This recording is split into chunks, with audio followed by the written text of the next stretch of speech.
أعوذ بالله من الشيطان الرجيم بسم الله الرحمن الرحيم ألم نجعل الأرض مهادا والجبال أوتادا وخلقناكم أزواجا وجعلنا نومكم سباتا وجعلنا الليل لباسا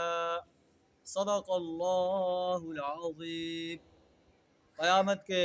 وقوع کے دلائل بیان فرمائے جا رہے ہیں۔ اللہ فرماتا ہے کہ جو لوگ قیامت کا انکار کرتے ہیں انہیں یہ یاد رکھنا چاہیے کہ کیا ہم نے زمین کو فرش نہیں بنا دیا، پہاڑوں کو میخوں کی طرح نہیں گاڑ دیا، وَخَلَقْنَاكُمْ أَزْوَاجًا تمہیں مردوں اور عورتوں کے جوڑوں کی شکل میں پیدا کیا، تمہاری نیند کو باعث سکون بنایا، وَجَعَلْنَا اللَّيْلَ لِبَاسًا رات کو پردہ پوش بنایا، دن کو معاش کا وقت بنایا، تمہارے اوپر 7 مضبوط آسمان جو ہے وہ قائم کیے، اور ایک نہایت روشن اور گرم چراغ پیدا کیا سورج، اور بادلوں سے لگاتار بارش برسائی، لِنُخْرِجَ بِهِ حَبًّا وَنَبَاتًا تاکہ اس کے ذریعے سے غلہ اور سبزی اور گھنے باغ اگائیں، وَجَنَّاتٍ الْفَافًا کیا وہ اللہ جو زمین کو پیدا کر سکتا ہے، پہاڑوں کو گاڑ سکتا ہے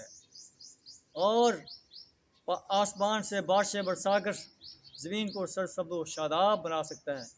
کیا وہ ایک 6 فٹ کے انسان کو اس دنیا سے ختم کر کے دوبارہ زندہ نہیں کر سکتا